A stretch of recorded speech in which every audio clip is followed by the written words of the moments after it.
Hello guys and welcome back to the channel.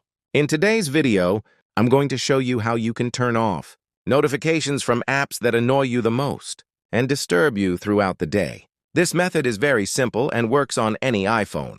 So without wasting any time, let's get started. First, go ahead and open the Settings app on your iPhone. Now scroll all the way down to the bottom and tap on Apps. Here, you'll see a list of all the apps installed on your device. Scroll down and select the app for which you want to silence notifications. For example, let's select Free Fire. After that, tap on Notifications. From here, you can completely turn off notifications by disabling Allow Notifications. If you don't want to turn them off completely, you can also customize them by turning off only sounds or badges, depending on your preference. And that's it for this video. If you found this helpful, make sure to like the video and subscribe to the channel for more useful tips. Thanks for watching, and I'll see you in the next one.